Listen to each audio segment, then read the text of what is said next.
ডাল আমার এমনিতেই খুবই পছন্দের একটা খাবার, আর সেই ডালের সাথে যদি থাকে কাঁচা আম তাহলে তো কথাই নেই। হ্যালো এভরিওয়ান, আসসালামু আলাইকুম। নুসাইবাস কিচেনে সবাইকে স্বাগতম।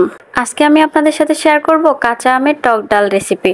এটা খুবই সাধারণ একটা রেসিপি, কম বেশি সবাই এই রেসিপিটা রান্না করতে পারে। তবে আমি কিভাবে রান্না করি সেটাই আজকে আপনাদের সাথে শেয়ার করব। টক ডাল রান্নার জন্য এখানে আমি নিয়েছি 1 কাপ পরিমাণ মসুর ডাল এবং মিডিয়াম সাইজের একটা কাঁচা আম। এই রেসিপিটা সবসময় আমি মসুর ডাল দিয়ে রান্না করি। ডালগুলো আমি কিছুক্ষণ ভিজিয়ে রেখেছিলাম, তারপরে ভালোভাবে ধুয়ে আমি প্রেসার কুকারের মধ্যে দিয়ে দিয়েছি। এরপর আমি দিলাম একটা আস্ত কাঁচামরিচ, 1 চামচ পরিমাণ আদা রসুন বাটা এবং একটা আস্ত রসুন খোসা ছাড়িয়ে দিয়েছি।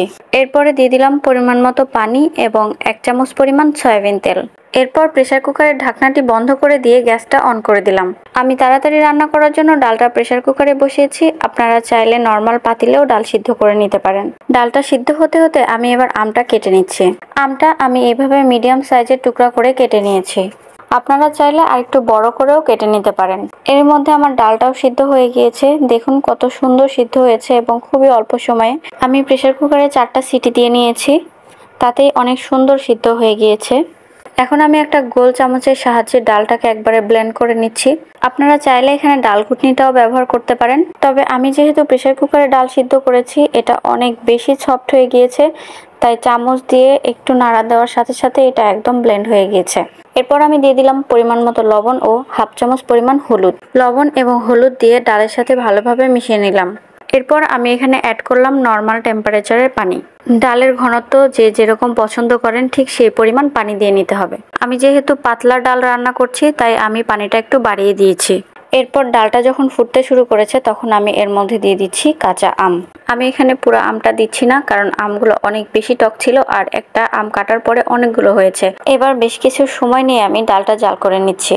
ডালটা কিছুক্ষণ জাল করার পরে আগের থেকে অনেকটা ঘন হয়ে এসেছে, আর ডালে যে আমটা দিয়েছিলাম সেটাও খুব সুন্দরভাবে সিদ্ধ হয়ে গিয়েছে।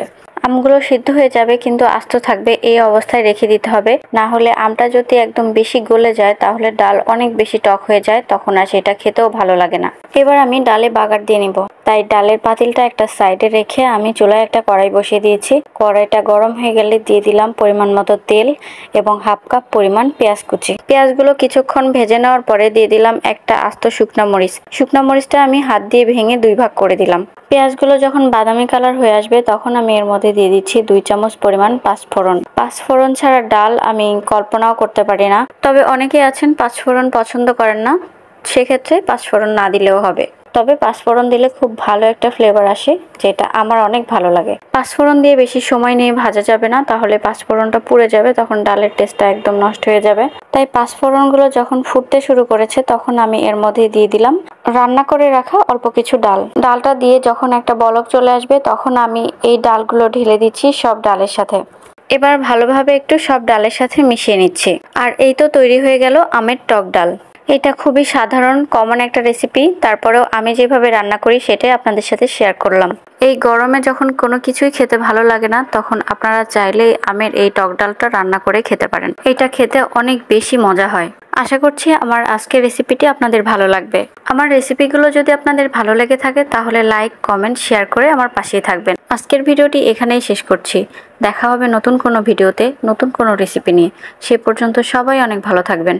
আল্লাহ হাফেজ।